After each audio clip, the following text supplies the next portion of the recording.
Hey everyone, welcome back to the Daily Apple. I am here with the all-powerful Dr. Dan Durand, straight from Maryland right now. He is the CMO of Prenuvo, and we're going to talk about preventative imaging as it has to do with whole body MRI and really what that looks like. And it's a really change in way of thinking. We're going to talk about hopefully some success stories about some imaging that you have experience with. And Dan is a John Hopkins trained academic radiologist who's been involved in leadership and innovation in this field. And I'll let you just kind of introduce yourself, Dan, if you're cool with that. Yeah, absolutely. Thanks, Yeah, Kevin. yeah. Now And it's from clear. Yeah, go ahead. Sorry. I'm yeah, so thanks, Kevin. My name's Dan yeah, Durand. I'm the Chief Medical Officer here at Prenuvo and also the President of Prenuvo's Medical Group. And as yeah. you referenced, I'm a radiologist by training, did all my training, medical school, internship, residency, fellowship, all at Johns Hopkins, was instructor level faculty there for a year before I moved on to McKinsey to learn more about the business of healthcare and healthcare delivery.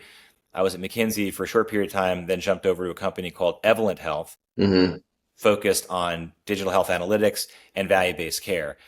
And it was within that value-based care kind of crucial running around the country, helping companies stand up and helping centers, academic centers, stand up ACOs, that I really started to get into prevention because I saw in a lot of those population health programs that the frequency with which patients got their colonoscopies and mammograms was a big concept of what the quality of care was.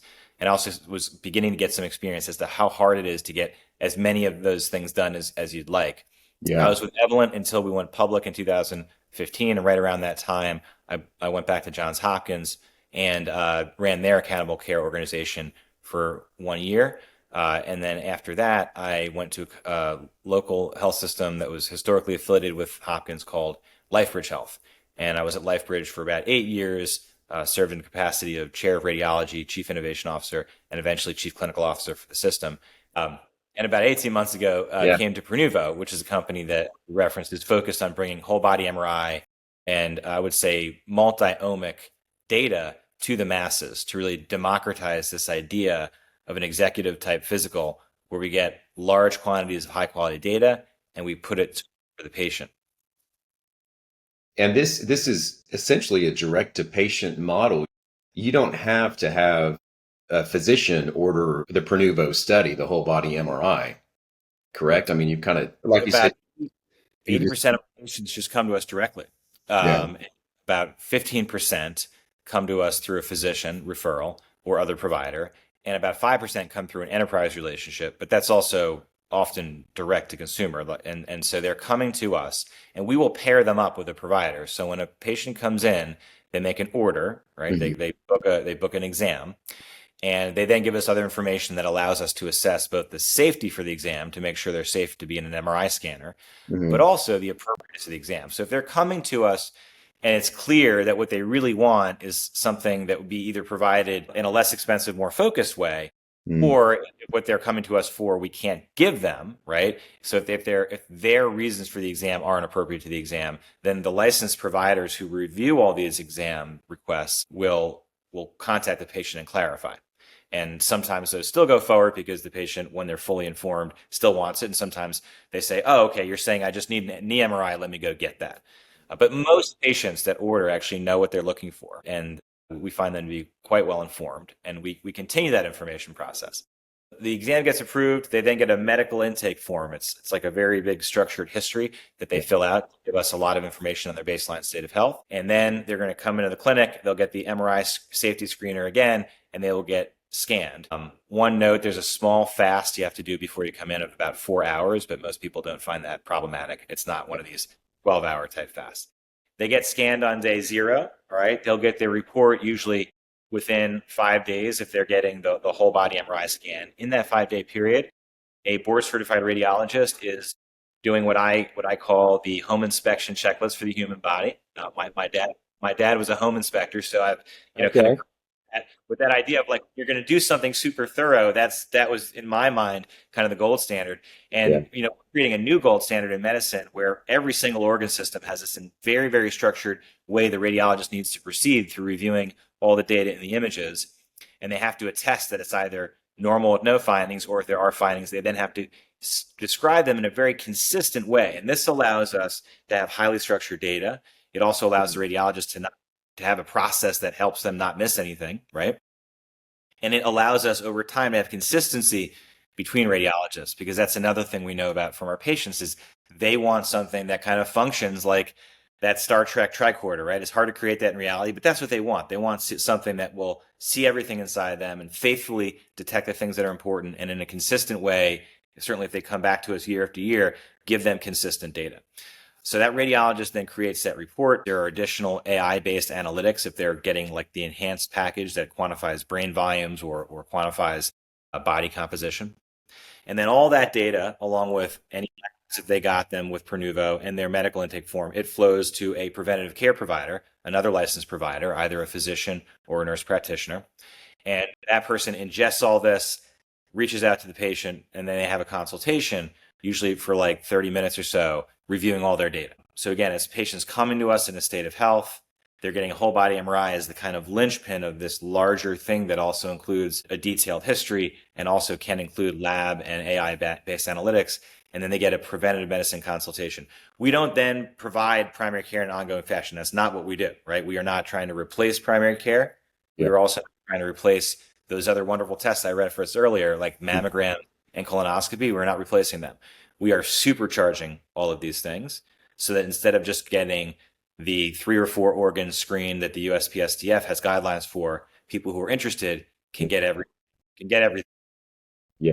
Yeah, you're right. The prevention, like, the mammogram, prostate checks, colonoscopy, they're kind of isolated. There's like 4 or 5 that specifically have to do. This is kind of all encompassing. How do you handle, as we talked a little bit before we started recording, traditionally speaking, in the history of medicine, it's been very reactive. To be that doctor that orders, a whole head to toe imaging study isn't something that's done. You just order things for a reason because people talk about false positives and all that kind of stuff. Um, it's a whole different way of thinking whenever you talk about preventative imaging rather than in the traditional setting. I hope that question makes sense. And I'm sure you've gotten some discussions from previous colleagues like, what are you doing? Why are you doing that? That's crazy. What are your comments on that? I mean, I will say that skepticism is important, right? It's Yeah. important as a physician. You have an obligation to have something make sense to you before you recommend it to others. Yeah.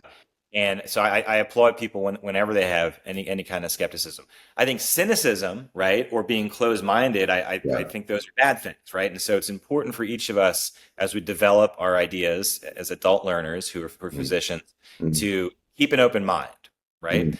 And in this case, you really have to go to the sort of base logic of what it means to be healthy, what it means to be sick, and what we're trying to do in medicine. So you mentioned sort of scarcity of resources and a scarcity mindset, right? Yeah. That you think might see that population health doesn't necessarily mean that, right? Population health should mean how do we make the population healthy, but ultimately because it's so reflexively tied to, well, we have only so many resources, so let's figure out what we're going to do and be very parsimonious about it. That leads to a different type of mindset, right?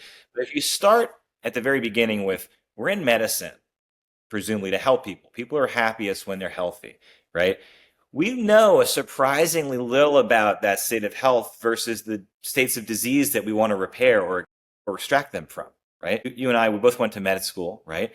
And how much time do we spend in our medical school days and our residency days learning about health? I mean, even the basic things about health, things like nutrition, et cetera, right? Getting enough sleep, like these are not things that medicine has traditionally embraced. And now that it's embracing them, we have a different mindset. Okay.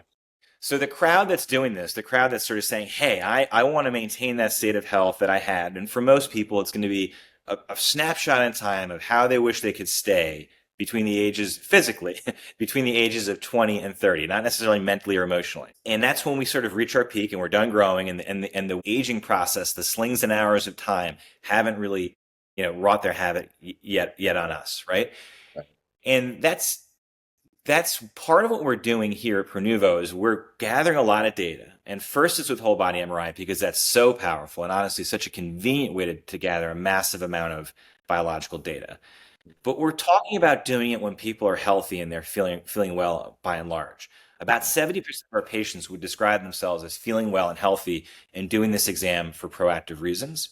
And only about 30% are doing it for symptom-based reasons. And as I said before, if those are very focused symptoms, we will typically point them away. But the people who come to us are people with multi-system symptoms or very vague symptoms who've been worked up and sort of, some people would say, given the runaround, but they haven't found an answer somewhere else. So they're coming to us for a more holistic type of exam.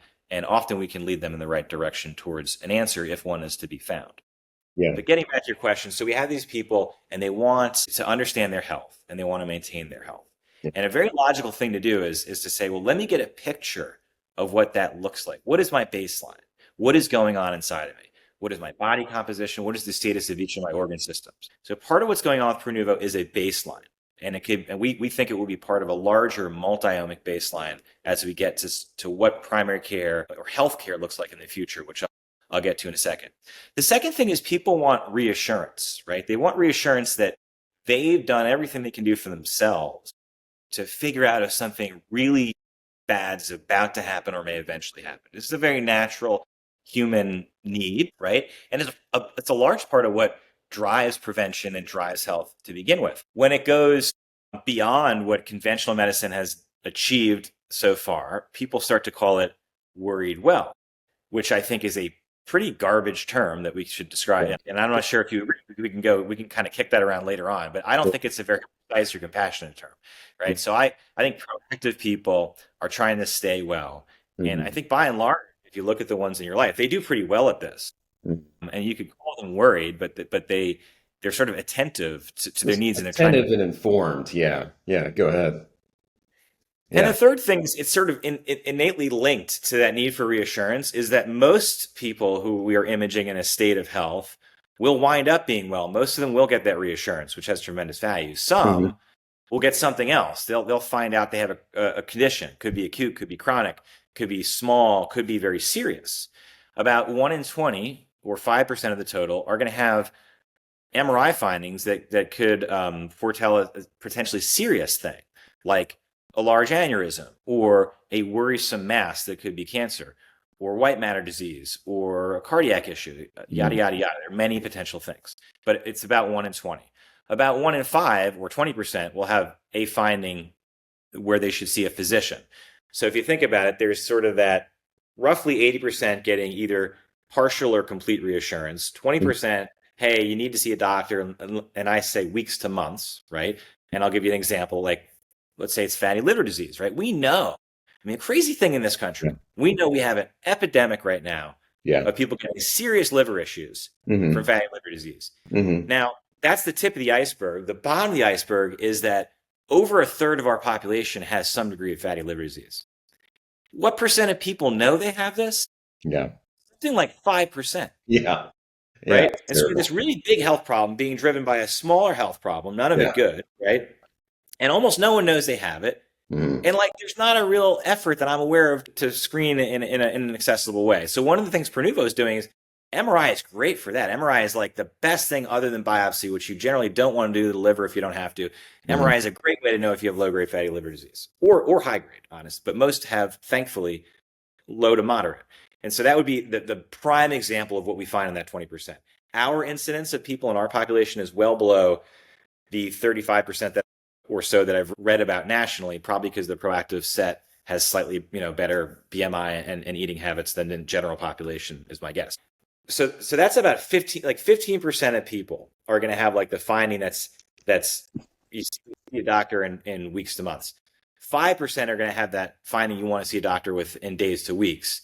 And not all of them are going to have confirmatory tests, but in that group, I would say at least half or more will.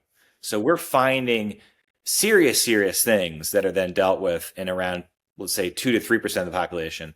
And the others in that population are in that 5% that have something serious or could have something serious. It's pretty rare that what we see there is nothing at all. So it's usually a mass, right? And the mass may or may not be malignant. But if it even looks malignant, like that malignant to us, it's usually, number one, worth getting the follow-up imaging and often the biopsy of. But more than that, that mass can, even if it's benign, it can potentially become cancerous. It can also potentially grow and cause other issues. It's a lot easier to deal with, now than 5 years down the road. It's always easier to deal with it if you know about it, right? Yeah. What, in your time with this, I'm sure you've heard some stories about success stories where things are found early and interventions have been made. I mean, can you comment on anything of that nature that comes to mind or? I mean, if you go to our website, you're going to see like Yeah. tens of patient testimonials and also physician testimonials. And sometimes the physicians are patients. I'm very careful to not sort of give any identifying information. All right. Right. So which kind of limits part of what I can say. But I'll say that I'll give you some anecdotes, right? We have on our website a surgeon who's a thoracic surgeon who's concerned about their health.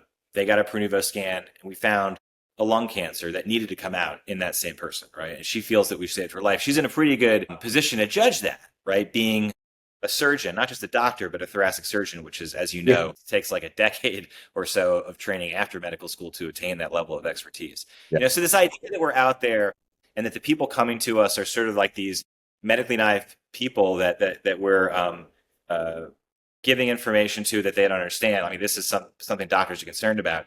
When you actually get to know our patient population, that's not what's occurring. We have other people that have come to us after years of trying to have a child and being unsuccessful at that. And they do a whole body scan for other reasons, but they find that they have a septated uterus. And so whatever analysis that was done to them in their fertility journey, wasn't accurate. Now they have something that either explains it or potentially also something that might help them address it. We have people that come to us fine, concerned perhaps about health, get a scan and find early multiple sclerosis that does not yet have any symptoms. And because of that, they're able to get disease modifying therapy, which many in that field, I wouldn't say it's entirely uncontroversial because it's so new, but some of the brightest minds in MS at some of the best places are really thinking this is where we want to find it before there are symptoms. Because if you do disease modifying therapy earlier on, you'll probably have to do a lower dose and you'll prevent the loss of parts of your brain and nervous system that you can't replace. Yeah. There's like three small examples. Sure. The fatty liver disease, which is like way more mild than those other things. We also have great examples of that where people have gotten extremely engaged on their health because they actually know that this theoretical idea of, hey, my insides could be impacted by what I'm doing on the outside, right? And they could probably look at themselves, and most people with fatty liver disease, are probably people that also have a BMI that's north of average, right? So, or not north of average, but north of recommended. I mean, my BMI is north of recommended, right? I'll admit that. I thankfully do not have fatty liver disease, but I wouldn't have been surprised if I found it, right? And so you can be someone who like, hey, I get on a scale and I see things. But when you have the evidence of pathology and you know what's happening to you, and it's not just a theory about what's happening like in America, we see people behave differently. We see them come back for the next scan with a lower BMI without any fatty liver disease. And when our preventative medicine doctors engage with them, they say, yeah, I went to see someone and we went on diet and exercise. Yeah. Sometimes you hear that they went on GLP, whether it was for that or for other, we don't know because we're not prescribing them. But either way, we see people engaging on this and addressing it. And so we think we're part of the solution, right? And not part of the problem. Yeah. I mean, so to get back to some of your questions earlier, which we should talk about in more depth, there is a great logic that underlies this. It is consistent with the ethics of practicing good medicine. And we see, at least anecdotally and empirically in our practice, and increasingly the data that we're able to do in longitudinal studies, that it's a very, very powerful tool, whole body MRI, especially when you add other things to it like labs. And that the power is not lost on patients, that they deeply engage with this, and it is deeply meaningful to them. We find something, and it's also meaningful for them in terms of enhanced reassurance when we don't find something. Yeah. And we think that that's one of the biggest. We think this has a very high negative predictive value, both in the studies that we've done and in the studies that others have done. And so there is something to the idea that the reassurance of a clean whole body MRI without highly concerning findings, that should make people feel like that, plus a primary care visit, should make you feel a lot more reassured about what's in front of you for the next year or so than just a typical standard history and physical. Yeah, true. We've used it a lot on multiple patients, and it's been really helpful. some people has been giving us some real pathology, like you said, in the lung that we were able to act on. So that was pretty exciting.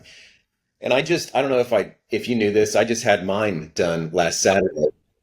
Oh, that's fantastic. That's great. You just had it done on Saturday? Yeah, just on Saturday morning. And man, it was a smooth operation. I mean, it was like a day at the spa. They hooked you up and did opportunity to watch a movie or whatever. I ended up going with the spa music and I started, I dozed off. It was great. It was a really well run thing. So, um, I will yeah. give the feedback to the team. I assume it was in Dallas. Actually, I did mine in Scottsdale. Scottsdale. Okay, I'll tell that team. Fantastic. Yeah, it was great. Well, yeah, and part of the reason we want it to be that way, right, is first of Mhm. all, you deserve it. And people that are coming to this, they're paying with their own money. They're only going to choose us if they have a great experience. Yeah. But it's actually more than that, right? We think that part of what keeps people away from healthcare is the feeling that when you're in that sort of conventional healthcare context, you think about the gown that you get. Sometimes you're on like a cold table. Yeah. You're kind of being run through a bit of a machine because the insurance companies put so much pressure on the providers that they have no time to see people, right? Creates this whole kind of look and feel. And so what we're trying to do is do something different than that. Because if you're healthy, right, and you have agency, you're going to choose to avoid something if it annoys you, right? But if you have a good time with it, you feel like it's very focused on you. Maybe you feel a little pampered. Like you use the word spa, like that's great. People Yeah. choose to spa. Spas go out of business if people don't choose to go to them. Mhm. We would go out of business if people didn't choose to go to us. And it's part of what makes us so good at what we do. And we think it's going to make us really great for prevention because if someone wants to engage in prevention, they have to make the decision to go do that every year. And Mhm. that's one of the things I learned as a population health overseer over all these various different ACO type programs in my health system part of my career. If you can't make it pleasurable and a little bit fun for people, they Mhm. are not going to show up for preventative medicine. Mhm. And that's one of the reasons why we see such low uptake of the conventional construct of preventive medicine. And like, which I forgot to say, convenient, right? Like Yeah. you got a lot of data in that one sitting that we're going to be able to do a lot with, Yeah. in our service of you, right? The issue, I think, with the conventional model is it's like we do every organ separately. And even though we might really do it well, if someone wants to get all 33 organs done eventually, are we going to have is the concept going to be in the future that a consumer or patient has to go to 33 different testing appointments and then 33 different specialist follow-up appointments? Is this Mhm. like, what it's going to look like? Because Mhm. that's sort of the paradigm of like mammography, colonoscopy. It's organ by organ by organ. So while we're not replacing that today, we also look at that model and we say it is untenable to ever really get beyond 3 or 4 organs. Because even now, like let's say you're a woman in your 40s, right? And let's just throw it like let's also say you have a history of smoking, right? You'd Mhm. have a pap smear, a mammo, if you're up that year, a colonoscopy, and a lung cancer screening CT, right? Each one of those might be 1 or 2 visits, even if you didn't have findings, right? So and then how do you integrate and decide, let's say you do have findings, how do you figure out which one to focus on first? You're kind of going back to primary care, but there isn't like, they may or may not be able to integrate that because they're not primarily a prevention person necessarily. So that's what we think is missing, right? Is the idea of bringing all the data together, massive data collection up front, get a Mhm. good baseline, and then as findings arise, if you're having one place that's finding most of them, we can help prioritize as to what the most important next action is for the patient. Yeah. There's this data dump. Now it's not that patients or consumers have trouble getting their data. It's getting that feedback and direction from that data. And I think that, Prenuvo, you've kind of scheduled that where, somebody's looking at your images, you're getting direction from that. So, like they told me in 5 days, I'm supposed to have a caregiver or some sort of medical professional talk to me or whatever about getting a report. And I've seen that from my patients that live in other states that have had these done. So I think that's beneficial, not just leaving them with, hey, you've got a mass here. Good luck with that. And so there's definitely some direction and some degree of hand holding that comes after that, which I think I'll give kudos to that. So, you know, talk to me about like moving forward. What's for the future of Prenuvo? I mean, talk about AI and all that kind of stuff. I mean, Where are you guys heading now? What's the plan? Well, we have three broad uses of AI currently within our practice. One is the device manufacturers themselves have machine learning based algorithms that allow you to acquire data of the same quality much faster. And this is very, very exciting. It's one of the reasons that we're able to shorten the length of our scan and get just as much data out of it every year. As long as those innovations in machine learning continue at the device manufacturer level, we can make sure patients benefit from that. The second is that we are developing AI internally. Now, a lot of this has been used for research primarily. And most of what our AI is we're able to have the machine look at the images and sort of segment out organs or sometimes segment out lesions.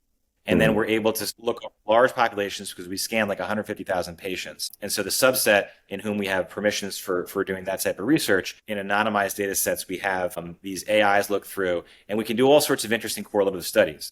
So, for example, we can have an AI that goes through and measures all the different regions of brain volume, right? And then another AI that goes through the same set of, like, let's say 80,000 patients and measures all the visceral fat, which is a very tough thing to do by hand. But if you teach the machine how to do it, it can do it very well. You can now, over a massive population, say, well, how does visceral fat relate to brain volumes? And that was the basis for one of our most popular, highly referenced papers, award-winning paper from, I think, 2023, where we showed that visceral fat is highly related to the loss of brain volume. Okay.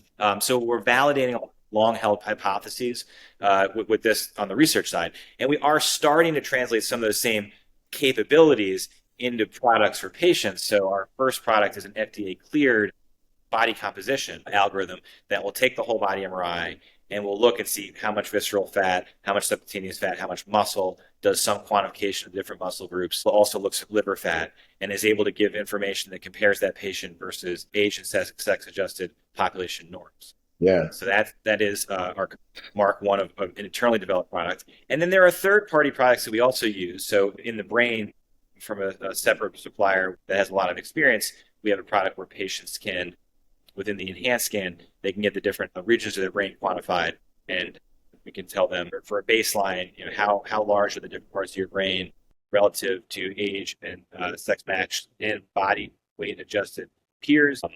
But most importantly, internally is to sort of say, as you go forward in your care, how have your brain measurements changed, right? So if you're doing certain interventions, are you stabilizing your brain volume? Sometimes you can even see it increase, or are we continuing to see what we expect, the age-adjusted loss of brain volume, which is something that most in the longevity game would like to avoid?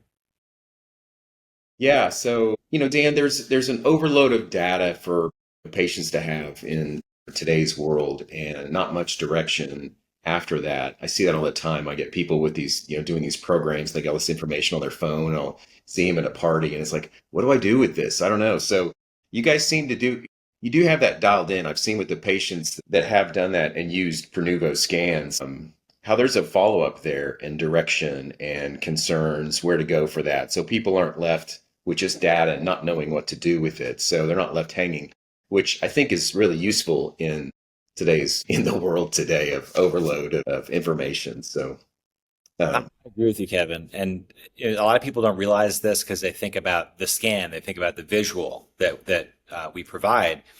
And we provide that to every patient, but for every single patient, regardless of the level of scan they get included with that a read from a board certified radiologist and this is a very important part, a consultation with a licensed provider. That could be a preventative medicine physician, it could be a preventative medicine nurse practitioner. Both are trained and expert at communicating this type of information and do that as a cornerstone of their practice. And so, we take a lot of pride in that. And like you said, that's our model. We're a tech-enabled medical practice. We are doing these various different proactive tests, and then a real human being is integrating them at the end into an actionable set of steps for the patient, because someone may have a very little going on with them, but they may need really an explanation of the findings that do pop up for them to understand that they are important informationally, but aren't anything to be worried about. Somebody else may have a bunch of things that do merit worry, and then they need a help like, which one do I tackle first, and what type of healthcare provider, what kind of test do I need next? So these are all really important things. And I do think, I will say one thing, you mentioned an overload of data. So people, it's important for us to provide these things because we don't want to add to the overload of data. But because we're doing this in a state of health, we believe that these type of data signals early on with appropriate guidance will actually decrease the burden to the system. And you think of it as, hey, someone's not going to show up in the ER with a new lesion they didn't know about because they're going to know years before that that's just part of their body, for example, and hasn't grown and isn't something to chase at 2 a.m. when they happen to get pain in or around that part of their body. So that's what we're about. In this whole proactive care space, I call it multiomics. We are kind of radiomics, right? Radiology and quantitative data of the whole body. Yeah. There's genomics, right? There are these other things that are going to emerge, metabolomics, microbiomics, proteomics. So there's going to be a lot more data, right? And AI is necessary, I would say, to live in this world, but it isn't sufficient. There always has to be, at the end of this, the human in the loop that brings it all together. And the more and high quality data we provide them with, and the better the AI layers and other things to make it digestible, the more time those two people can spend like communing with each other as people, right? Mm-hmm. More time the physician can be a human being that helps the other human being make sense of their data instead of being lost in documentation and other things like that. Yeah. Speaking of AI, moving forward for Prenuvo, talk about, how you're utilizing AI in your systems, and especially in regards to, cognitive decline. That I find pretty exciting and interesting. I've seen some of the images there, and I think that's pretty fascinating. So, yeah, what do you? There are three big ways that Prenuvo is using AI in practice, right? And there's a fourth big set of ways in research I'll touch at the very end. The first is that through the device makers, they have FDA either cleared or approved algorithms that allow us to get the same amount of signal, right, with a smaller scan time. Every year, they're able to use their pattern recognition machine learning algorithms to fish out that signal out of the noise better and more efficiently. So without even any hardware gains, we're seeing year over year within the MRI space that you can get more for less scanning time, which is going to help broaden the accessibility to whole body MRI big time over time. And it's already let us go from like a 60-minute scan to closer to a 40-minute scan. Yeah. So very, very exciting. Number two is there are advancements in, I'm sorry, Kevin, my computer just did something, so we're going to have to cut that. Okay, I'm going to restart with the number two. Number two, there are advancements in automated segmentation. What this means is that in the past, you'd have to have either a radiologist or a researcher look slice by slice through an MRI. And if you wanted to segment out, separate out, or outline an organ, they would have to outline each slice as they went through that to produce a 3D picture of the shape of that organ. Now AI can be trained to do this and can do this instantaneously for virtually every organ in your body, or even subparts of organs. And so this has let us develop on our own a body composition tool at Prenuvo that lets us look at how much fat you have and then subcompartmentalize that into visceral fat, subcutaneous fat, fat within the liver, and then also look at how much muscle you have and even compare symmetry between sides and muscle groups. And so this is a very powerful product that we incorporate into our preventative medicine practice. It gives people a much higher quality set of information than they would get just from an impedance scale or just a BMI. It gives them really, I would say, close to canonical information because we're actually outlining the fat and measuring it. And then you mentioned cognitive health. We work with a third party to quantify the different size of all the brain regions and compare them versus age and sex adjusted norms. And then over time, compare that individual to how they are trending. And this can be helpful for cognitive decline because in two big ways. One is specifically for Alzheimer's. If we see disproportionate shrinkage of the hippocampus, either at baseline or over time, that can be a signal that there is early Alzheimer's. It isn't always, but it can sort of enrich the risk, and then further cognitive and other testing can occur. But more broadly for dementia, we can see if there is a decrease in brain volume greater than expected. And in the past, whether you're talking about brain volume or other things like white matter lesions, which aren't yet in our radiomics package, but they are something our radiologists quantify. These are things that for years, radiologists have just looked at a scan and they've sort of said, well, I have 20 years experience. I think these ventricles look big. I think the gray matter looks small. I think this is mild atrophy, moderate atrophy, severe atrophy. And radiologists are quite good, but you can imagine there's incredible variation, both Sure. Yeah. intra-observers, different days, same radiologist, and inter-observer, same day, different radiologist. So having this quantitative thing is going to let us give patients much more certain answers, send fewer people on wild goose chases, send right people on chasing geese that are really there, right? But also, more importantly, just alert people early. Dementia is one of those things that there's been debate for a long period of time. Cognitive decline, dementia. Do you want to know? Do you want to know early? Our general philosophy here is Prenuvo is people come here when they do want to know. And even though there's debate within the community, Alzheimer's community, will say, of how effective are the new beta amyloid plaque targeting interventions, right? Some people feel more, Yeah. how risk versus benefit, and also how effective are the new lifestyle treatments. There's been great information on intensive lifestyle regimens. But regardless of all that, I'd say it's pretty uncontroversial that people have the right to know. And many people, most people in the literature that I've seen would like to know. The majority of And, people. and, and that's turning out to be actionable material now, caught early. Yeah, there's a lot of information about that. And I would certainly want to know. I mean, 10, 15 years ago, maybe not so much, but now with the interventions and some of these things, even there's been smaller studies with rapamycin showing significant improvements. But yeah, go ahead. Yeah. Yeah, I mean, I think even in cases where there aren't interventions, knowing is often important for the family, right? Oh, Or yeah. the individual in their transition. So Mhm. yeah, I thought about this. I'm much more of I'm somebody who, as I age, I'm okay with the physical decline. I think the cognitive decline worries me more, just based on kind of the way Sure. I identify. But I still think I would want to know, to put those who depend on me in a position to deal with it as things emerge. So it's a tough thing to know. But I also think of it this way, which is, we all of us know that the human condition is 100% fatal one way or the other. So that's the hard piece of information. Once you Yeah. get past that, I mean, all of that's Yeah. pretty easy. The last thing I'll say we're doing with AI is from a research perspective, we're taking that segmentation idea, and we are bringing that to the entire body, and we're doing these radiomic correlation studies between all sorts of different biomarkers that you might see on imaging or in a patient's history, and then things like their brain volume long term. So long term, we've been able to show that the linkage of visceral fat levels as an independent predictor of decline in brain volumes, which is something that had been sort of theorized before, but we proved it on a larger scale than any other investigator could, because we have these unique data sets powered by unique AI. Mhm. That's interesting. I've heard that visceral fat and brain atrophy are kind of hand in hand there. That's an important distinction to make. And MRI is the most accurate way to define visceral fat, because some of these markers with impedance scores all over the place. I mean, DEXA scans, what we do in office, but yeah, that's the most specific way if you really want to know, so you can act on it. So yeah, we're coming up to the end of the year.